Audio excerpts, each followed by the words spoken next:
Kata-kata Jessie dipenuhi dengan kecemburuan. Itu tidak mengherankan. Beberapa tahun yang lalu, ketika Jordan masih belum dewasa dan mengkhawatirkan wanita sombong seperti Hailey, Jessie sudah tahu tentang rahasia keluarga. Saat itu, Jessie telah mengambil tanggung jawab sebagai penerus keluarga Steele, untuk mencapai kejayaan bagi keluarga dan menyelamatkannya dari bencana.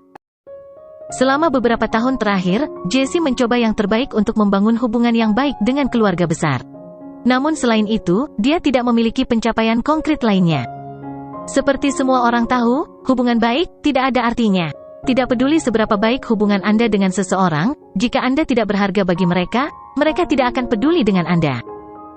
Adapun Jordan, dalam waktu singkat sejak dia menyelesaikan misi pelatihannya dan belajar tentang rahasia keluarga, dia telah mengungkap rahasia keluarga Park, Miyamoto, dan Smith. Dia telah mencapai apa yang gagal dilakukan Jessie dalam beberapa tahun terakhir. Jika ada papan skor pewaris keluarga Steele, skor Jordan pasti akan melampaui Jessie. Bagaimana Jessie bisa tetap tenang? Jordan tahu bahwa Jessie cemburu padanya. Jika ada waktu lain, Jordan tidak akan keberatan berdebat dengannya, tetapi Stellus menjadi sasaran 7 keluarga lainnya sekarang. Jordan tidak ingin ikut serta dalam perselisihan internal dan mengecewakan kakeknya. Mengabaikan Jessie, dia berjalan ke Butler Frank dan bertanya, "Di mana kakek?" Butler Frank membungkuk hormat. Steele senior ada di atas. Petik 2. Jordan berjalan menaiki tangga ke kamar kakeknya. Ketuk-ketuk. "Kakek, ini aku." Jordan mengetuk pintu. Namun, Charleston tidak menanggapi. Oleh karena itu, Jordan mendorong pintu terbuka dan masuk. Dia menyadari bahwa Charleston sedang menelepon. Jordan berjalan mendekat tetapi tidak mengatakan apa-apa. Dia hanya berdiri diam dan mendengarkan panggilan kakeknya. Charleston menjilat telepon, jarang London memiliki cuaca yang begitu baik, jadi saya ingin mengundang Anda ke kastil saya untuk mengagumi taman saya. Saya ingat Anda menyukai Sun Moon hibiscus kami. Bunga ini bertransformasi 3 kali sehari. Ini seperti bunga teratai yang muncul dari air, sangat indah. Itu mekar beberapa hari ini dan dipenuhi dengan bunga. Ini pemandangan yang cukup spektakuler. Kita bisa mengagumi bunga sambil menikmati teh. Oh, jika kamu tidak bebas, aku bisa datang untuk mencarimu. Kita bisa bermain catur. Saya belum pernah melawan keterampilan catur Anda yang luar biasa dalam waktu yang lama. Oh, kamu tidak bebas? Baik-baik saja maka. Mari kita bertemu di Maroko dalam beberapa hari. Charleston menutup telepon dengan kecewa. Ini adalah pertama kalinya Jordan melihat kakeknya begitu rendah hati. Charleston selalu mengangkat kepalanya tinggi-tinggi di depan Jordan dan yang lainnya. Jordan belum pernah melihat kakeknya membungkuk kepada siapapun. Jordan bertanya, "Kakek, dengan siapa kamu berbicara?" Charleston menjawab, "Tuan Addington." Keluarga Addington adalah keluarga rahasia di Inggris. Charleston berkata, saya berpikir untuk bertemu Mer Addington terlebih dahulu sebelum pertemuan besar untuk mengobrol dan mendapatkan dukungannya. Sayangnya, dia tidak ingin melihatku. Sepertinya dia tidak akan mendukung keluarga Steele kali ini." Jordan tidak bisa menahan diri untuk tidak mengepalkan tinjunya. Keluarga Addington dan Stellus sama-sama berada di Inggris sekarang. Bisa dibilang mereka sangat dekat. Keduanya adalah bagian dari 8 keluarga rahasia di dunia. Seharusnya hal yang normal bagi mereka untuk bertemu satu sama lain. Namun, meskipun Charleston telah memohon dengan sangat rendah hati, keluarga Addington tetap menolak untuk bertemu dengannya. Mereka jelas memandang rendah keluarga Steele. Mereka tidak ingin melihat Charleston. Mengepalkan tangan, Jordan merasa sangat kesal demi kakeknya. Dia bisa mentolerir harus bertindak rendah hati, tetapi dia tidak tahan melihat kakeknya dipaksa untuk berperilaku seperti ini. Addington yang sombong itu, jika saya benar-benar dewa, saya akan melihat apakah Anda masih berani menolak kakek saya. Jordan sangat marah. Sebelumnya, dia sedikit ragu untuk menjadi dewa. Jika dia adalah dewa, itu berarti dia memiliki kemampuan untuk memprediksi masa depan. Itu juga secara tidak langsung berarti bahwa dia dan Hailey akan menikah lagi. Tapi sekarang, Jordan lebih suka berdamai dengan pelacur selingkuh itu daripada melihat kakeknya menundukkan kepalanya. Charleston menenangkan dirinya dan tersenyum pada Jordan. Ngomong-ngomong, lokasi pertemuan besar telah dikonfirmasi. Itu di Chechaouen, Maroko. Ini adalah pertama kalinya Anda berpartisipasi dalam pertemuan besar. Kamu pasti sangat bersemangat. Chechaouen, Jordan pernah ke kota ini sebelumnya. Itu adalah sebuah kota di barat laut Maroko.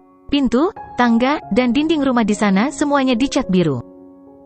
Itu seperti dunia dongeng. Uhuk-uhuk. Charleston tiba-tiba batuk dengan keras. Jordan buru-buru mendukung Charleston. Kakek, mengapa kondisimu memburuk lagi?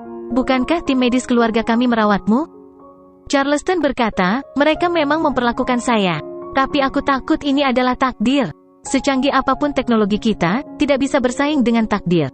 Nah, kakek mungkin.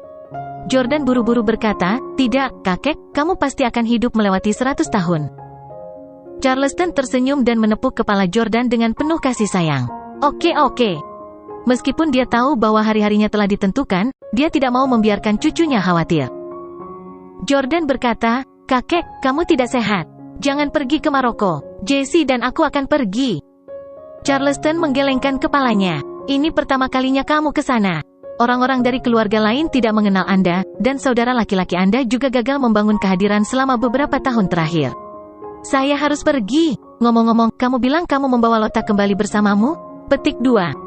Jordan mengangguk. Ya, dia mengagumi bunga-bunga di luar. Dia mungkin sudah masuk. Charleston mengangguk. Meskipun Lota adalah seorang anak, dia telah muncul di 2 pertemuan sebelumnya. Dia adalah seorang wanita dengan otoritas dan hak untuk berbicara. Kami tidak bisa meremehkannya. Cepat, bantu aku turun untuk menyambutnya. Lota baru saja tiba di aula Kastil Steel. Jordan, Lota memanggil dengan penuh semangat saat dia memasuki aula. Alih-alih Jordan, dia melihat Jesse. Jesse telah duduk di sofa, terlihat sangat murung, tetapi begitu dia melihat Lota, dia bangkit. Dia berjalan menuju Lota dan membungkuk hormat. Ah, Nona Smith yang terhormat, saya sangat senang Anda dapat mengunjungi tempat tinggal kami yang sederhana. Ini kehormatan keluarga kami yang tak tertandingi. Kami telah bertemu 2 kali sebelumnya di 2 pertemuan besar sebelumnya. Saya ingin tahu apakah Nona Smith mengingat saya? Lota memandang Jesse dan tersenyum. Aku ingat, kamu kakak tertua Jordan, Jesse. Jesse sangat senang, merupakan kehormatan besar untuk diingat oleh gadis suci Swiss. Saat itu, Jordan sedang membantu Charleston menuruni tangga. Dia kebetulan melihat Jesse merendahkan diri di depan Lota seperti seorang pelayan dan dia tidak bisa menahan diri untuk tidak berbicara. Kakak, Lota hanyalah seorang anak kecil. Apakah Anda harus merendahkan diri di hadapannya seperti itu? Petik 2. Jordan benci betapa penurutnya Jesse. Dia merasa bahwa itu memalukan bagi seluruh keluarga. Sebelumnya, ketika Jordan bertemu Park Chan-young dan Miyamoto Masaki, kedua orang ini langsung membencinya ketika mereka tahu bahwa dia berasal dari keluarga Steel. Mereka sama sekali tidak memperlakukan Jordan sebagai manusia dan memandang rendah dirinya. Pertama kali Park Chan-young melihat Jordan, dia mengirimnya terbang di udara. Miyamoto Masaki juga ingin memukulnya saat mereka bertemu. Mengapa? Itu karena Jesse selalu berperilaku sangat menjijikkan di depan mereka. Mereka merasa bahwa jika bahkan saudara laki-laki tertua Steel harus membungkuk begitu rendah setiap kali dia melihat mereka, bukankah saudara laki-laki bungsu akan memiliki harga diri yang lebih rendah? Tidak mengherankan bahwa Jordan membenci perilaku menjilat Jesse di depan keluarga rahasia lainnya. Di sisi lain, Jesse merasa Jordan terlalu kekanak-kanakan dan tidak tahu bagaimana berpura-pura beradab. Kunjungi freewebnovel.com untuk pengalaman membaca novel terbaik. Meskipun Jesse berbicara dengan suara pelan kepada Lota, dia membentak Jordan, beraninya kau. Nona Smith adalah satu-satunya keturunan keluarga Smith dan memiliki status yang sangat mulia. Dia telah berpartisipasi dalam 2 pertemuan besar dan telah berbicara atas nama keluarganya. Beraninya kamu mengatakan dia hanya seorang anak kecil? Kaulah yang adalah anak nakal yang menolak untuk tumbuh dewasa. Petik 2. Lota tidak berharap Jesse dan Jordan berdebat tentangnya. Aku memang hanya seorang anak kecil. Jordan benar, saya hanya seorang anak kecil jadi Anda tidak perlu bersikap sopan dengan saya. Saya memiliki hubungan yang baik dengan Jordan. Kadang-kadang, dia memukulku. Jesse. Yordania. Jordan buru-buru berkata, Lota, kamu harus menyatakan dengan jelas keadaan di mana aku memukulmu. Kalau tidak, itu akan menyebabkan kesalahpahaman. Petik 2. Lota menggaruk kepalanya, tidak mengerti bagaimana ini bisa menyebabkan kesalahpahaman. Dia tersenyum tanpa dosa. Jordan hanya memukulku saat aku nakal. Dia memukulku dengan sangat ringan, sama sekali tidak menyakitkan, hehe. Jesse menatap Lota yang polos dan menggemaskan. Dia benar-benar tidak seperti Lota yang dia kenal. Sama sekali tidak seperti putri berharga keluarga Smith. Di pertemuan-pertemuan besar, Lota selalu berperilaku tenang dan elegan. Jesse juga pernah melihat Lota di game sebelumnya. Dia adalah gadis suci Swiss yang dingin dan menyendiri. Mengapa dia menjadi begitu mudah didekati setelah bertemu Jordan? Pada saat ini, Charleston tersenyum dan menegur Jordan. Jordan, Lota adalah tamu terhormat keluarga kami. Anda adalah teman baiknya dan Anda beberapa tahun lebih tua darinya. Anda harus menyerah padanya. Bagaimana kamu bisa memukulnya? Jordan buru-buru berkata, "Ya, kakek. Saya salah. Aku tidak akan memukulnya lagi." Lota sangat gembira ketika dia mendengar itu. Dia melompat ke Charleston. "Halo, kakek?" Ini bukan pertama kalinya Charleston dan Lota bertemu. Lota mengingatnya dengan baik dari 2 pertemuan sebelumnya. "Bagus. Lota telah tumbuh lebih tinggi dan lebih cantik, dan sosok Anda juga menjadi lebih baik. Aku ingin tahu pria beruntung mana yang bisa menikahi wanita sempurna sepertimu," puji Charleston sambil tersenyum. Lota melirik Jordan dengan malu-malu. Charleston dapat mengatakan bahwa Lota menyukai Jordan, tetapi dia juga tahu bahwa Jordan sudah memiliki 2 istri dan tidak berniat untuk mendapatkan yang lain. "Lota, aku sudah mendengar tentang situasi keluargamu dari Yordania. Saya minta maaf atas apa yang Anda alami. Jangan khawatir, aku akan melakukan yang terbaik untuk menyelamatkan orang tuamu dari cakar jahat keluarga Hendley." Lota sangat tersentuh. "Terima kasih, kakek." Jordan menunduk dan tetap diam. Dia tahu bahwa kata-kata kakeknya hanya asal-asalan. Keluarga Steele bahkan tidak bisa melindungi diri mereka sendiri sekarang. Bagaimana mereka bisa memiliki kemampuan untuk melawan keluarga Hendley dan menyelamatkan Smiths? Charleston tersenyum pada Lota. "Lota, kamu harus pergi bersama Jordan ke pertemuan besar yang akan datang." Lota tampak berkonflik, "Tapi aku takut mereka akan menangkapku lagi." Orang-orang dari keluarga Hendley itu tidak bisa tampil secara resmi di depan umum. Mereka pasti tidak akan berani menghadiri pertemuan secara langsung. "Dengan Jordan melindungi Anda pasti aman," kata Charleston. Mendengar ini, Lota mengangguk dan setuju. Jordan tahu Charleston melakukan ini karena dia ingin Lota membantu keluarga Steele. Lagi pula, keluarga Steele tidak punya orang lain untuk mendukung mereka. Mereka harus menghadapi 7 keluarga lainnya sendirian. Meskipun Lota masih kecil, memilikinya lebih baik daripada tidak sama sekali. Karena itu, Lota tinggal di Kastil Steele sampai tiba waktunya untuk berangkat ke Maroko bersama. Malam itu, Stelles memberi Lota perlakuan terbaik, meskipun dia adalah seorang gadis muda yang baru saja mencapai usia dewasa. Keluarga Stelles mengadakan perjamuan untuknya, yang bahkan lebih rumit dan mewah daripada yang diadakan untuk Lauren dan orang tuanya. Makan malam berakhir sekitar pukul 11 malam. Jordan dan Lota berjalan kembali ke kamar mereka. Keduanya telah minum anggur merah. Toleransi alkohol Jordan luar biasa, jadi dia sama sekali tidak mabuk. Namun, wajah Lota memerah dan dia sedikit mabuk. Lota tiba-tiba melompat ke Jordan dengan genit. "Yordania, bawa aku mabuk." Jordan terkejut. Dia mengira ada binatang yang melompat ke arahnya. "Berhenti berpura-pura mabuk. Kami telah minum bersama sebelumnya dan saya tahu seberapa baik Anda bisa minum. Cepat dan turun dariku. Jangan memanfaatkan saya," kata Jordan dengan sangat blak-blakan. Jordan masih menghormati Lota sebagai gadis suci Swiss, tetapi mereka berdua telah bersama setiap hari baru-baru ini. Mereka sangat akrab satu sama lain sekarang, jadi mereka bisa lebih santai satu sama lain. Lota segera membalas, "Kamu sepertinya yang diuntungkan sekarang kan?" Dengan itu, Lota menekan dirinya ke punggung Jordan. Dengan sosoknya, pria manapun akan bernafsu padanya. Jordan menelan ludah. Dia tahu bahwa Lota memiliki sosok yang baik, tetapi dia tidak mau mengakuinya. Dia berkata, "Kamu sangat berat. Aku tidak bisa menggendongmu." Lota membalas, "Bagaimana bisa? Kamu sangat kuat." Tak berdaya, Jordan dengan patuh membawa Lota kembali ke kamarnya. "Kamu bisa tinggal di kamar ini," kata Jordan. "Terima kasih, Yordania." Lota melompat dari Jordan ke lantai. Ketika dia melihat timbangan di ruangan itu, dia berdiri di atasnya. Ini dengan cepat menunjukkan 56 kg. Lot terkejut. Dia buru-buru melompat ke tempat tidur dan menutupi tubuhnya dengan selimut satin yang mahal. Dia tampak sangat pemalu seolah-olah dia takut terlihat. Dia tiba-tiba tampak seperti akan menangis.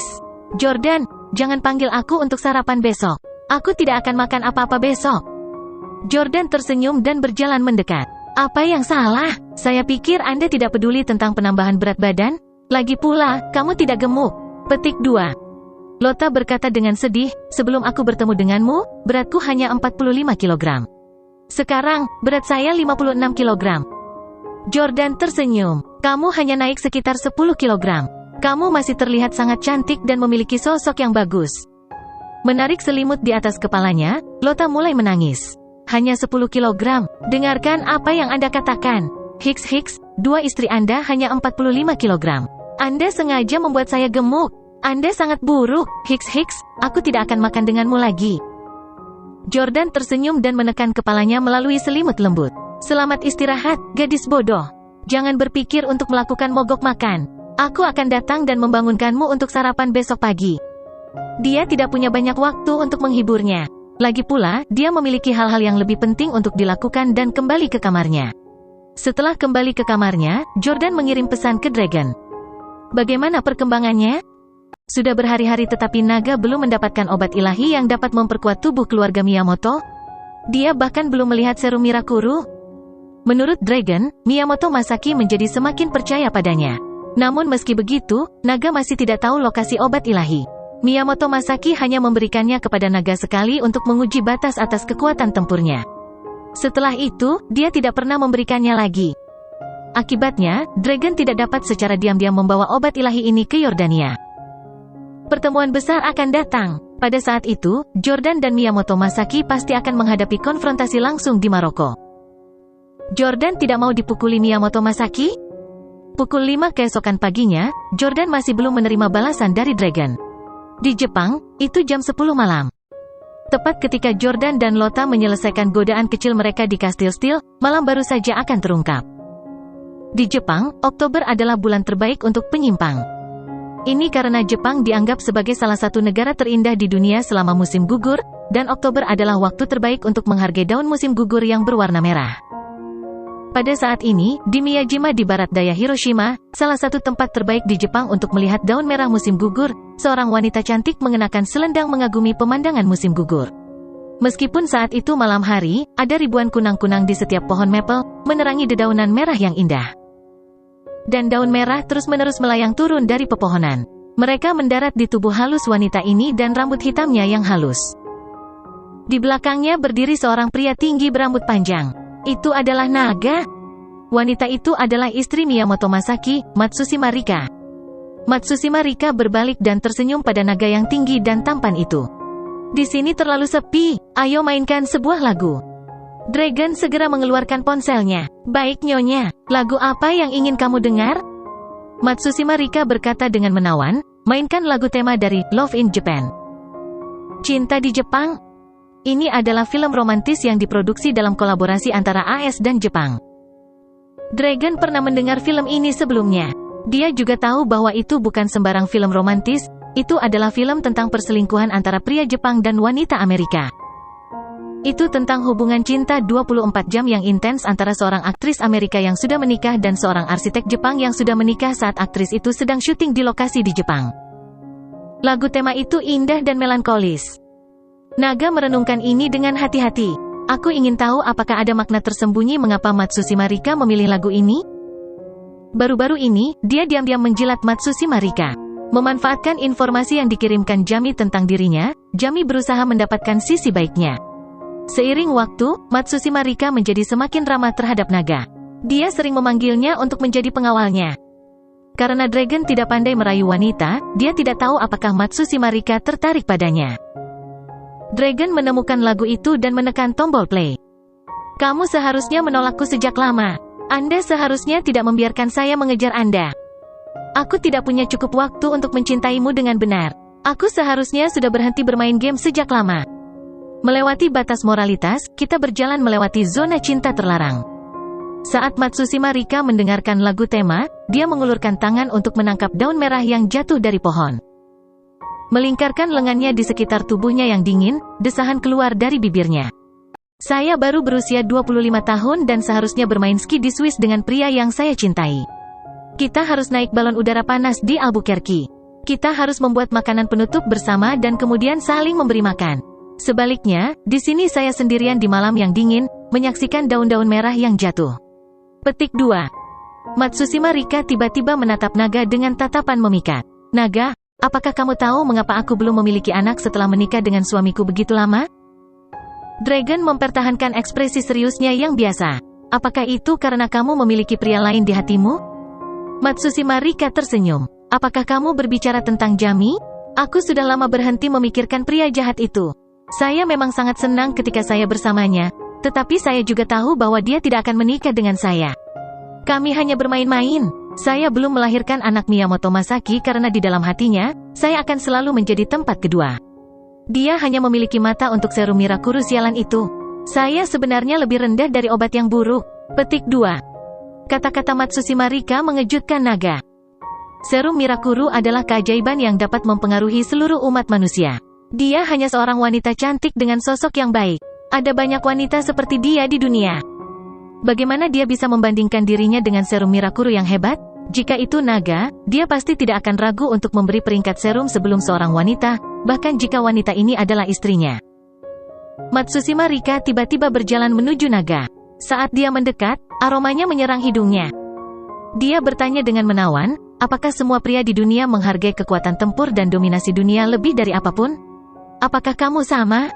Matsushima Rika berinisiatif untuk mengulurkan satu jarinya ke kemeja putih Dragon. Ini adalah langkah yang sangat provokatif. Dragon menyadari bahwa Matsushima Rika sedang menggoda dan dia buru-buru berkata, "Tidak, saya tidak. Aku akan mengutamakanmu." Matsushima Rika sangat senang ketika mendengar ini. Dia tidak bisa menyembunyikan kegembiraan di wajahnya. "Kamu tidak ingin menguasai dunia?" Naga berkata, "Kamu adalah duniaku. Aku hanya ingin memerintahmu." Hahaha. Matsushima Rika tertawa menawan. "Jika suamiku mendengar ini, kamu mungkin akan dieksekusi. Suami saya telah memuji Anda baru-baru ini dan bahkan mengatakan bahwa dia ingin mempromosikan Anda menjadi jenderalnya yang paling terpercaya. Tapi sekarang, kamu mengatakan bahwa kamu menyukai wanita tuanmu?" Petik 2. Dragon sudah belajar dari Jami wanita seperti apa Matsushima Rika, jadi dia yakin dia tidak akan pernah melaporkannya. Kalau tidak, Matsushima Rika akan marah bukannya tersenyum begitu bahagia setelah mendengar pengakuan Dragon. Mengambil inisiatif, Dragon meraih pinggang rampingnya dan berbisik, "Aku bisa bekerja keras untuk Lord Miyamoto, tetapi orang yang sebenarnya aku lakukan adalah kamu, Madam Miyamoto."